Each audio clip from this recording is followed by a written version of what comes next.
Alrighty, so we are talking about role models, and we need to obviously join this in with our connections week that we did last week, and build off of what we're trying to, of one of our new pillars being people around you, and obviously to make you a better person. So let's recap on what we just went through.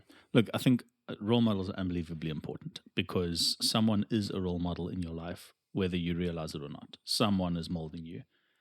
And it's generally going to be the people you're spending time with. So it doesn't bode well for me. And vice versa, though. So we're all just shooting ourselves down the toilet. I'm not choosing to be Ben's role model, but by just by being in his presence now, I'm a role model. It's so true. So you don't like choosing your role models, but I mean you might not have a choice, but you might be made someone else's role model without wanting that. That's a very good point. Responsibility of power. Yeah, so I mean, it's also what you listen to. So I listen to some podcasts, and those people are indirectly, they don't know about it, but I kind of, take on what they say, not just with a pinch of salt, but they may be steering me into this direction or teaching me about this. So, I mean, we all start off, so we're born, and then we have a very specific role model, and that's our parents. They obviously directly. For sure. And yeah, so I'm starting to see that with me being a parent, and am I the role model that I want to be for my kids this week? Not so much. Not so much. It's fine. It's fine. Fighting them quite a bit. Wake up in the morning, just get dressed, just put your shoes on, just do this, just do that.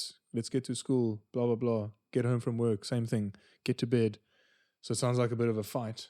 But yeah, then James wanted to start playing tennis now. I'm like, okay, I'm not a tennis role model, but let's maybe, start somewhere. So I think it's all about when you're young, trying to see who that role model is as you grow, and then now as we are older now in each other's lives, we obviously are role models to each other. But who else do we need to stem from, and how does this fit into maybe our lifestyles? Just on the point of fighting with your kids, I think when you were talking about tennis now, it triggered a thought. I was watching an interview with Roger Federer where he was saying he's won just over 80% of his, I think, 1,800 odd professional matches in his career, which is obviously a crazy statistic. And he was saying that the even crazier statistic is he only won 54% of the points he played, but he was able to win the points that mattered. So I think when you've got like issues with your kids and things are not going, like the mark of a good parent is being there when it mattered. So I'd say don't be so hard on yourself about the daily stuff. Yeah, I think it's also just another thing that, like I was just thinking about now, and this goes on to the memory side, but I was just listening to one of the podcasts, the one that you actually shared with me, that guy's weird name, Shangarana, that one. Shangololo. With Lex Friedman, yeah? Yeah, the one with Lex Friedman, and he was just saying about the memories, and this obviously links with, role models, but it's exactly it. It's that big moment or that moment where it really mattered. Not all the little nitty-gritty things. I don't remember my dad shouting at me getting dressed in the morning. Not at all. Or my mom hurrying me to get to school or waiting for me or... I was homeschooled, so... Yeah, like all these things. So yeah, but I remember those big things. The big moment that my mom did this for me or that my dad did that for me or people around me did this big thing for me. Being in business and things like that, a lot of guys have done these big things for me and it's like... they're untangible, like I can't even, do anything to say thank you back. But I mean, it's these role models that have just on a weekly, monthly, yearly basis just been there. Shaped your future. Yeah, just shaped me. And I've been put into these, that's almost why I was later today, is that this person, like I just do business with him, but he's potentially guiding me, on this entrepreneurship pathway. And it's got no financial benefit to him. Yes, okay, I'm going to be a client of his and this and that. But the time that he spent with me now was just out of his own, and he was just sharing other values with me, and I walked away, Okay, so let's talk about two different pillars. We've got the people who are mentoring us and the people who we mentor. Let's maybe start with the ones who mentor us. So people who we look up to as mentors. And then I think start from a younger age as well, because I think we can really try and help parents with this, and then with their kids. I don't think we can really help kids with this because they're just going to naturally just go through those pathways. But then so parents, and then maybe adults that need guidance. So how important do you reckon it is to be intentional about finding yourself and associating yourself with people who you want to be your mentors? Because it's not just like, oh, I would like Elon Musk to be my mentor. Let me call him up. Like, it's not necessarily, it takes a lot of time and effort to develop relationships with people who can put positive value into your life. How much time would you say a week you spend like purely acquiring good mentors? Isn't there also maybe a ladder to climb in that? Like, For sure.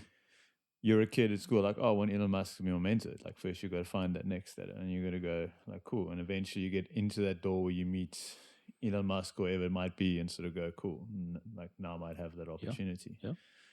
You know, so that's also the past. It's not just like, hey, I'm gonna just DM Elon Musk and tomorrow he'll be my mentor. Like, For sure. you have to put in the work and earn that way. For sure. The higher you go up the ladder, it's not going to happen until you've shown your worth in Yeah. a sense as well.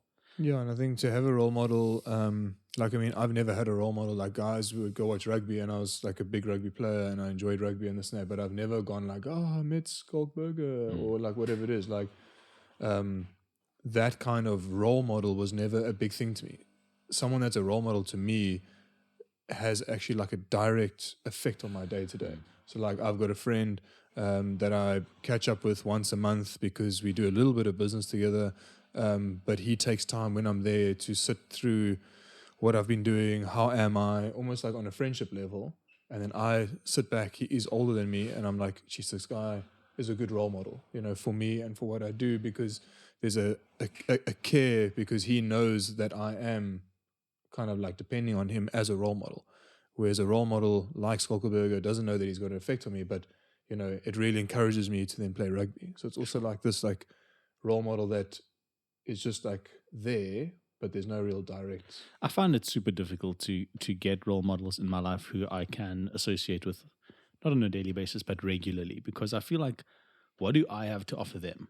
You know what I mean? It feels like such an unfair exchange, and I hate that. I would love to be able to be like, I'm also enriching your life in this way. Yeah. I struggle with that a lot. Yeah, so that's where it comes down to like that sports person, you know, that's a role model. Yeah, but I think there's also a difference. Like, that person, one of the greatest joys in life is being able to find yourself in service of someone without expecting anything back. You know, and a true role model is going to be that person who doesn't mind doing that, because firstly, they probably are a good person and they're nice enough to have that time and do that. But there's also that reward of knowing you've helped this person out without any expectations, and you have that ability to like share your knowledge and better someone's out. You know, so I mean, the problem is like, I even find that within myself in the service industry. Like, obviously I have this knowledge from personal training and fitness and health or whatever, but you know, you can start talking about certain things and you're basically giving like your trade secrets away for nothing, and you're like helping this person out. And like, technically that's what someone should be paying for, but just it feels nice to be of service. And you do these sort of things. Or, you know, you're working with a client and you get stuck in a conversation and this appointment's only meant to be an hour and a half, you're still there because you just in a service. So like, we have this thing of like, we want to be able to offer someone, but actually the reward for them is just that time of feeling like they're in use. And like, that's one of the greatest rewards, is being a human.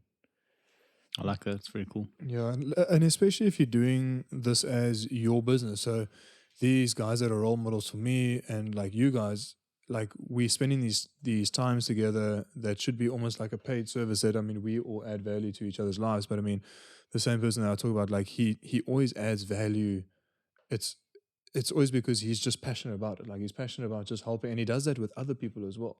So he's just passionate about driving business, driving thoughts, you know, thinking outside the box, restarting almost. I mean, I know they just went on holiday now, 3-month holiday, or 3-week holiday, but he's come back now, and he actually went to go and see, because he's at a point in his life now where his kids are out of school and he's looking for his next chapter, and he's actually trying to grow.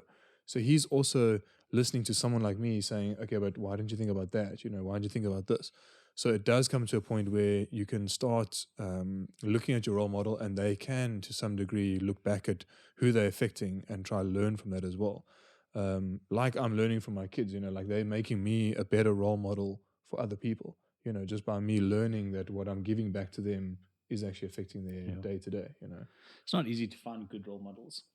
Like there was this radiologist once who I wanted to shadow and just go about his day with him, and help him where I can. And he literally said no. It was like, having you there is going to be too much of a distraction for what I'm focused on. And as much as I would love to be imparting knowledge to you, I just don't have the capacity to do it. So it's not like you can just be like, oh, I would really like to, for free, give my time to go and learn from this person. Like, if I can say, the higher echelons of society are more frugal with where they'll give their attention. But I think it's like Neil says, you work your way up the ladder. You know, you kind of like figure out who are the right people to be associating with right now. And that for me is a struggle, because I find it very lonely having left the company who I know I don't want to keep, but not quite being in the place where I've earned a seat at the table of the people who I would like to be associating with. You know what I mean? You're kind of in this in-between lonely phase of life where do you fit in? You don't really, because you're on the journey. That's tricky. But then did you have that as like a child? Because I felt like I had that as a child, like almost like for like a rugby team. You're like not getting picked, or you're not this. So like for sure, you need to be in that group to kind of fit in with that role model. That principle of having left where you were and not being where you are, it's a common recurrence throughout different phases of life. And I think if you look back, you can kind of say, well, eventually I did find where I fit in or whatever. So to kind of embrace the loneliness and go, this is actually a good thing, you know, because I've left. Well, change and transition is always going to be the hardest, though. Yes. And that's because now you're trying to find your place, and that's the most sort of growth till you get to that sort of next level, you know.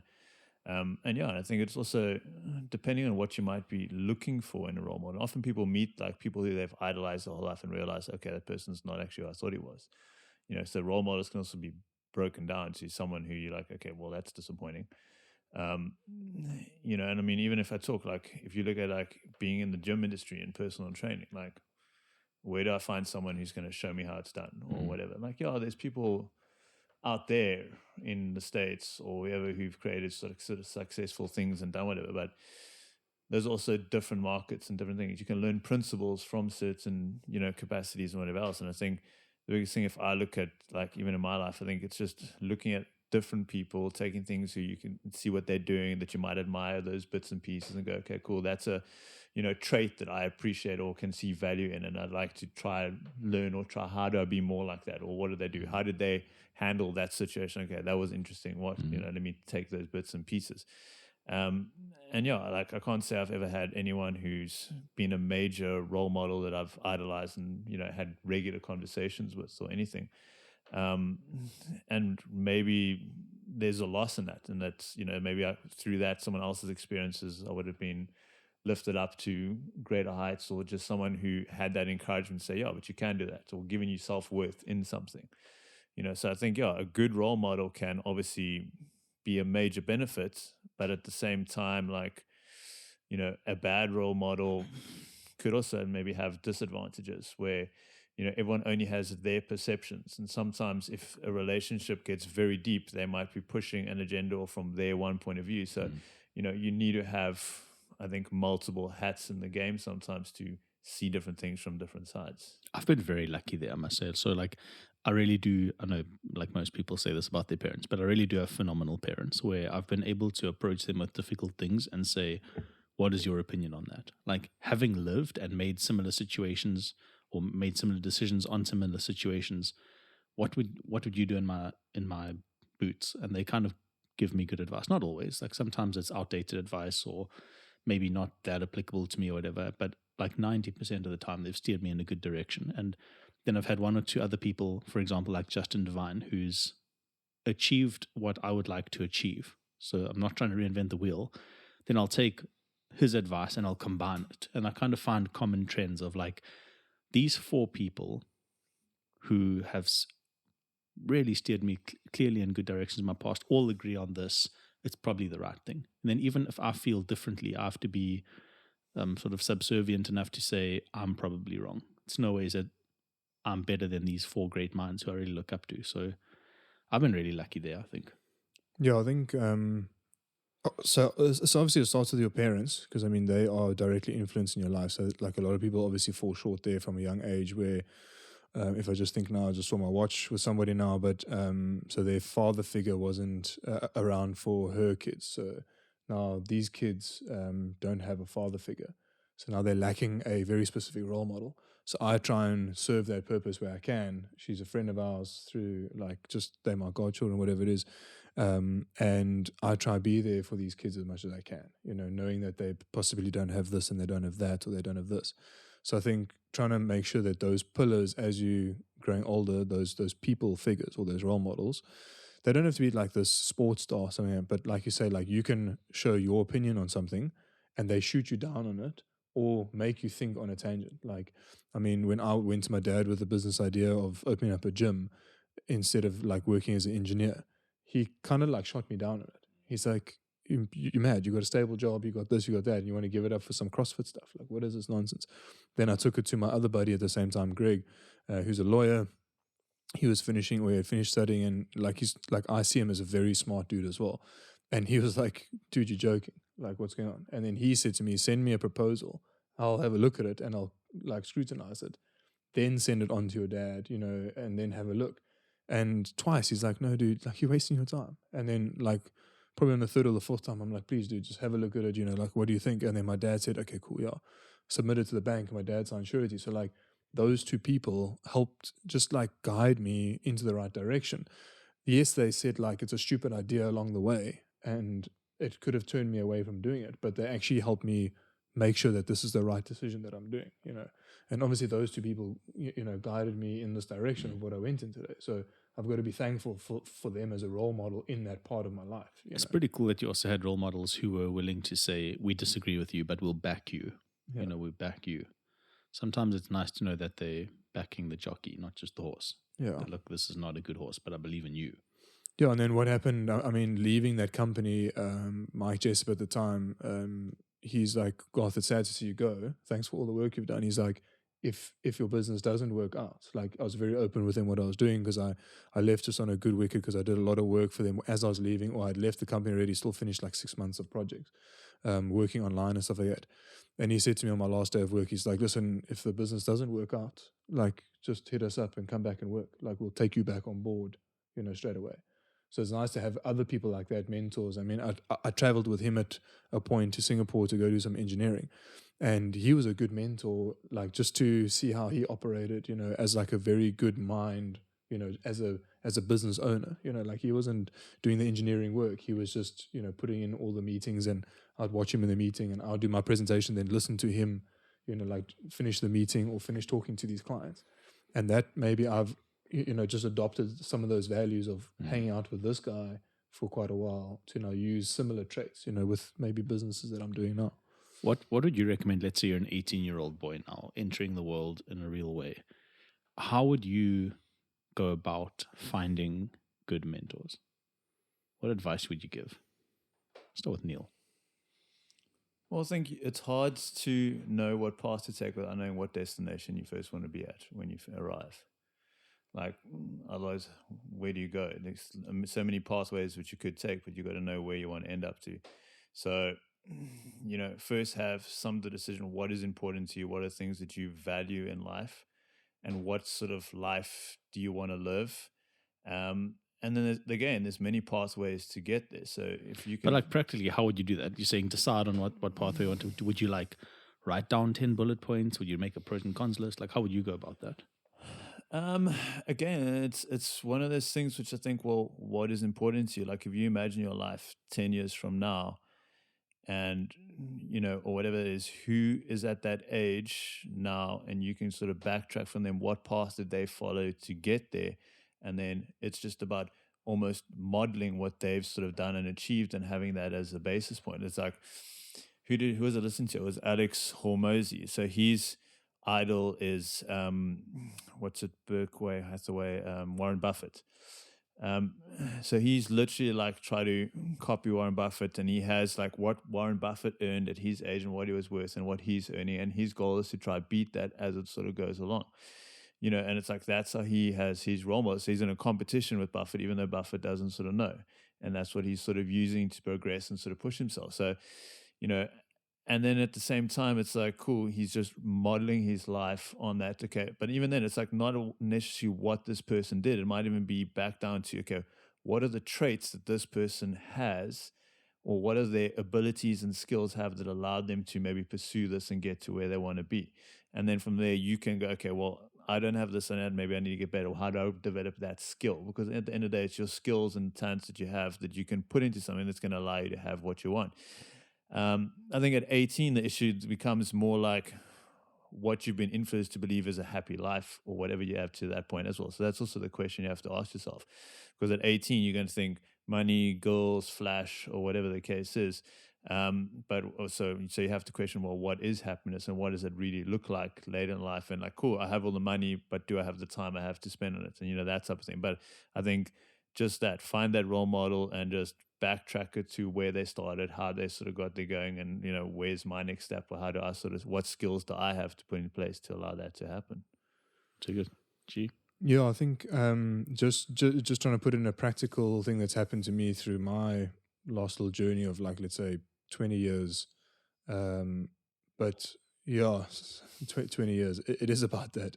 So let's say 15 years, but like 15 years of, I want to call it like, I ended up with a little bit of a lucky streak here and a lucky streak there, and this person in my life and that person. But what I'll always tell guys is, if you're very unsure of what to do at 18 years old, which I was at a degree, like I didn't know what I wanted to do. I enjoyed sports. I wanted to go and play and carry on playing rugby. So I did that, played on a bursary, really tried to tackle that, but I got injured, and there were other things that landed up me then going into like working in engineering, and then going into that just because I didn't know really what to do, but I was good at maths, good at science, and I enjoyed what could happen with engineering. So I just went into it, but there was no clear, like, this is why I'm studying, like I'm studying to become a doctor, like it was, okay, well, those are my traits, there's a bursary to play rugby, and this is where they're offering it, so go study engineering.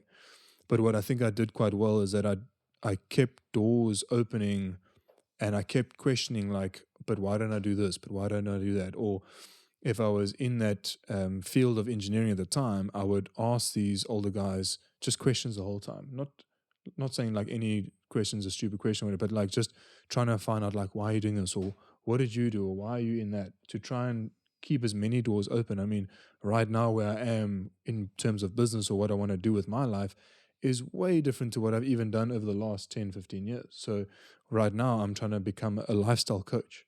That's like, then I should have studied psychology, or sports psychology or something like that when I left school. But I didn't. I went into engineering, but I've opened those doors to always then say, okay, cool, but what about this direction? So I think if guys at 18 years old have a look at what their biggest interest is at that point, how can I get into that field? Look at someone that they find suit. Like, I listen to a lot of Joe Rogan because he's got a lot of different people on his podcast, so that it does open a new window of science and technology now, and AI, and then doctors, and then comedians, and like these guys talk about different topics.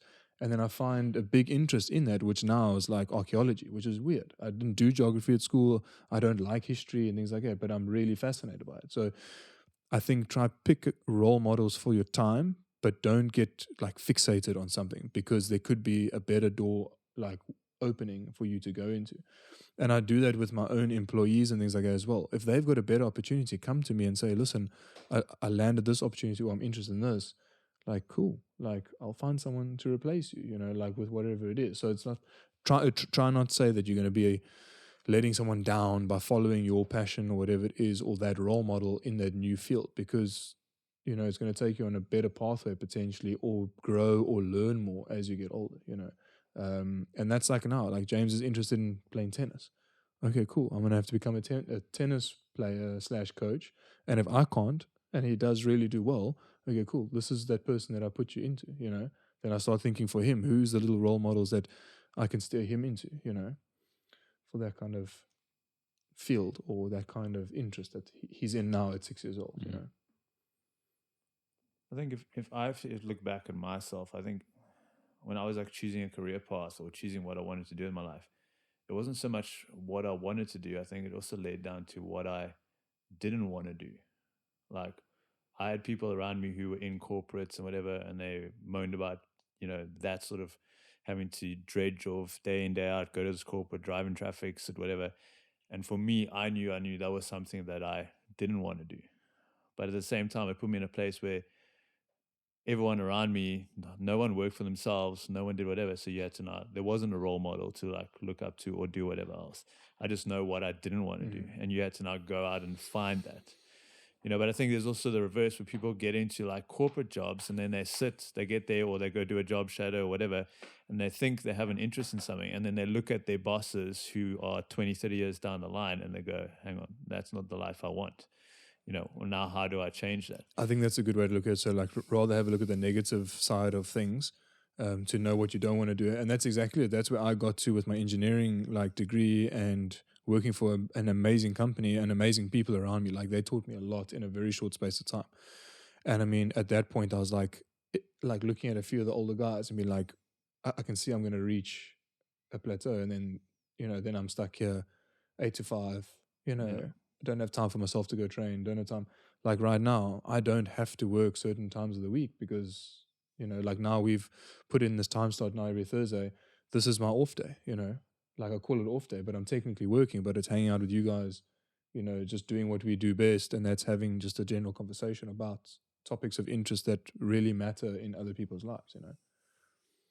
I think the only thing I think is very good, which you guys said, but the thing I'll add to the 18-year-old Ben is there's a big difference between 85% effort and 100% effort. Like, I think if I look back at my life and I go like, I really tried my best. Did I really? Like, if I look back, there were times where there was probably a 15% that I could have. And I think the difference I've noticed in moving up in the people who I get to associate with and the discussions I get to be a part of came from the 100% efforts in my life, where I was like, literally gave it everything. It's very difficult not to be noticed. I think people, like Neil was saying, people want to give back. People want to mentor and help, and not everyone, but there's a large proportion of people who want that. But they understand the value of their time, and they don't want to give that to someone who's going to waste it.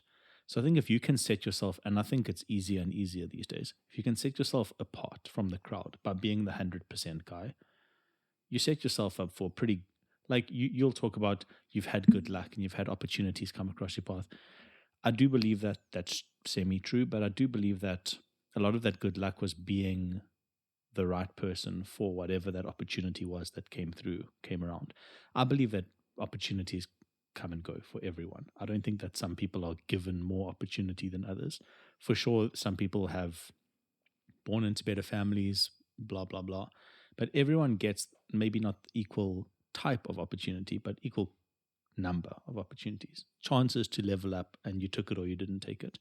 And I think a lot of the opportunities people take, they're all in, and like, it's flipping, we're going to do this for a week, for 6 months, for a year, and then the fire dies. It's hard to go in and day out and be that 100% guy. And I think the road to failure and the road to success is exactly the same road. The fly off of failure just comes sooner. I think if you can just hang in there at 100% all the time, you'll build something of it. Yeah, I think trying to stick on that 100% the whole time, and then trying not to, like I'd say, like I don't really pay a lot of attention to rugby anymore. Like I'll come watch the schoolboy games, but I don't watch the televised games. Yeah. So I think those doors openings, like try keep those doors there to open, and then explore them, and then put 100% effort in that the whole time. That keeps you happier as well. Yes. Because then you'll find your attention to that is 100%. Like now, we're putting all this time and effort into our podcast, into this, and the time we're putting in, we can see the value there of the connections that it's building and these things. So by us putting 100% attention into the things that bring us value, but also joy at the same time, try and get rid of those old baggage things, or not get rid of them, but put things in place to make sure that they still survive and they do well. But you don't have to be the person putting in the 100% time, because you're putting it in somewhere else that is going to make you grow, And it doesn't have to be a financial growth, but it could be a connections growth, people growth.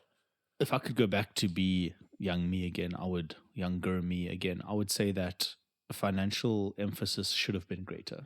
I know people are like, oh, money's not everything. Money can't buy you happiness, blah, blah, blah. And that was my general approach to most things that I did. I think that's a mistake. I think that you should prioritize making money heavily. Not necessarily, I get so much cuck for this, but not necessarily the same for men and women. I think that for men, it should be a massive focus. I do think women should, if they want to go full-time into making money and this and that, I'm not saying they shouldn't do that. They must do it if they want to. But a lot of the time I see unhappiness because women are in positions of financial drive and financial provision, and they actually don't want to be there, and they're very unhappy. I think men have a much better ability to suck it up. I don't want to be here, but I'm going to do it anyway. And I actually find joy from having sucked it up. I think that the masculine energy finds fulfillment in that, whereas the feminine, maybe it affects them negatively, where they feel unhappy and they feel trapped and whatever. I know a lot of very successful women who are very happy, so I'm not saying that that's true for all people, but I'm saying in general, I think I would have put a massive or a much bigger emphasis on make decisions because they're good financial decisions. Like when I left home, I started studying music. I went to university. I'm actually a very good musician. I know that sounds strange, but like it's not that easy to get accepted into university for music. Like you got to be pretty good. I'm trying to set up role model things. So there's two things I wanted to bring up maybe before we end up. But so I'm trying to set up role models for my kids, like to just try and make sure that they've got equal opportunity to like we mentioned earlier. James is pretty smart. Don't know where he gets it from, but he's super jacked up. I don't want him to lose out on now. He's got this whole tennis idea. He could be a bloody good tennis player potentially, you know, or just enjoy that part of life quite a bit, you know, or not lose out on kind of opportunity. So by insane music, like there's an arts and culture side to both my kids.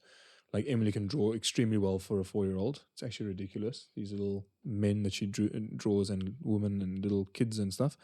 And then James has just a very good knack for drawing as well. And like you saw with that Minecraft stuff that he does. It's crazy. But it's like, how do we, as role models, make sure that we put people into connections with other role models? You know, I introduce you to somebody, I introduce you to somebody that I know can serve you, and it's got no serve to me, but I make sure that it really does, you know, pull something in for you, you know. Yeah. So just be a good person to try and drive. I think it just comes down to awareness. If you can meet someone and become aware and think, this person is actually super smart in, let's say, accounting. I know this guy who really needs to put them in touch and like not to try and like render services for free. I'm not saying that because I hate when people do that, because this happens to me literally every day. Hey Ben, I've got this thing on yeah, my toe. exactly. Like, could you just, like, Ben, I struggle to pee. Just leave me alone. Take a pencil first. But I think it's to be perspicacious enough to realize I actually have someone who I could, this is where Justin's amazing. I actually have this person who I could just introduce you to, and let's just see if there's any synergy. I think that doesn't happen by chance. You have to be intentional about that. But I think there's also a responsibility on people of all ages to be role models to people who are younger than them, people who maybe you don't even know are looking up to you. And that's where the 100% matters, to always be full of integrity, full of passion, full of life. And to be, I also think that love is a very hard emotion, to be very firm on boundaries, to be setting a good role model ideologies for people all the time. You know, there are times, we're all human, and there's times where we're going to screw it up and we shout and scream and react to in ways we wish we hadn't in certain circumstances. Fine, I get it. But on the whole, to be the kind of man who you had wished you had to look up to when you were younger, I think we have a responsibility to do that. And I think that's what being a masculine man is. I don't think it's being dominant. I don't think it's being chauvinistic and flashy. And I think masculine essence is I'm putting pressure on myself and holding myself accountable to a level that I wish I had to look up to. So who are you going to be a role model to then? Let's try maybe end off on that. No, who do you want to be a role model to? Just touching on what Ben was said, I think the greatest role models are not trying to be role models. They're just being who they are in an authentic way, and that shit shines a light on other people who then look up to them. So, you, like I said earlier, you never know who you might be a role model to without even knowing who that's going to be. So you want to enter the world in that way and just be like, cool, this is who I am. These are the things how I want to present myself in the world, and whether someone else finds that attractive. And just by me being me and doing my day stuff, the way I show up in the world is a role model to other people, is an important role. Yep. As a man, as whoever else. I mean, that goes the same for females, because there's little girls looking up to who their role model can be. And I think that's it. It's just like, cool, let me show up in the world as a role model for whoever might be watching. Yeah, I think, well, that answers my question. That just, like you answered, is basically, this is why we're doing what we're doing with this podcast, is that we want to kind of just show that we can be a role model somewhere else, not just in the 150 people, direct people in our lives that we deal with on a weekly or yearly basis. So we can get a better outreach, get a better reach, because there is that person that we look up to that doesn't even know that we, looking up to them as a role model. So for sure, just try to be that role model. The other thing I just wanted to touch on was that for women, like, they need to also just make sure that they have role models in their lives, or be a role model. Because like you said, like, I do have business people that I look into as role models, and a lot of them are men. But if I look at what my mom's done for me and what my wife Vicky's done for me, and even little Emily, what she does just on a daily basis. So these women in my life that make me a better person just indirectly. Yeah. So it's like by 100%. looking at women as well and what really good specialties that they have, and a lot of them are around love and care and compassion and these things. Women definitely have a different outlook on the world and like anything to men. And I think you have much more to learn from a woman than you do from a man, just because you have a similar mindset to a man. You're generally going to think about things the same way. Whereas if you can have women who are putting good influence into your life, they'll bring a perspective to things you'll never be able to find. It's nuts, where you're just like, wow, okay, I've never gotten there, but I'm so glad you brought that up, because that's a massively beneficial point. Yeah, I think I've also had conversations with Justin, but then Annika throws in these curveballs.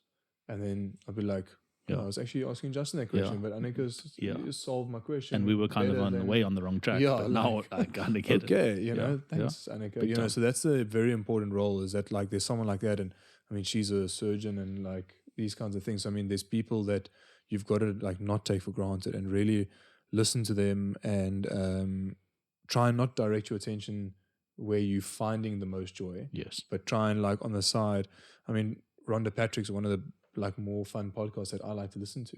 You know, she's got a great approach to a few things that I really enjoy. And it's like, oh wow, okay, I didn't think of it like that. For sure. You know? And that only came across by obviously going into a direction of things that I do enjoy. And then she popped up on one of the feeds. You know, now she's one of my biggest podcasters that I listen to, you know.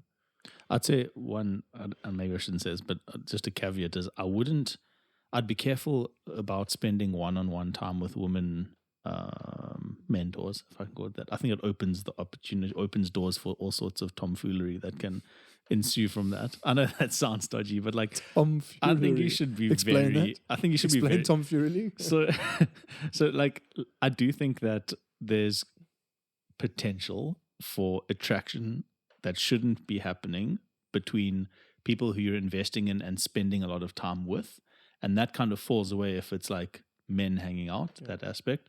And I think you've got to be very clever and intentional. I hang out with you because you're only good looking. So that's, I mean. And we said you look like a woman without your beard, remember? That's very true. I think, But anyway, I think if you're like meeting for coffee, how does that look? How does that look to your wife? You know, you can't, when you have mentors of the opposite sex, I think it comes with an extra layer of just be aware of how it looks. And how that other person's perceiving it as well. I agree with that. I mean, and how that other person's partner is perceiving it. So I got a message. This is just, we can end off on this maybe. We need to have another female podcast with Gizzy, because I got a message from a gentleman saying, I listened to the woman podcast because my wife was listening to it. So we ended up listening to it. And she's very well spoken. I was like, I can read between the lines of that. Like, there's Gizzy, easier to listen to than us fucking idiots chatting away. There's Gizzy giving the advice, and he took it, you know. So, I mean, let's maybe get Gizzy on here for some more information. It's just outsource the whole podcast. We don't have to do this. I'm telling you. Cool. Right, bud. You want to add anything with roles and models? No, I think just keep being you. Just keep being you. And you're going to keep being you, and I'm going to keep being me. And just hopefully we affect these people. Yeah. There's something in everyone that no one else has. So if you can find that, you're going to be a role model. Yeah. All right. Cool. Cool. Till next time. Guys.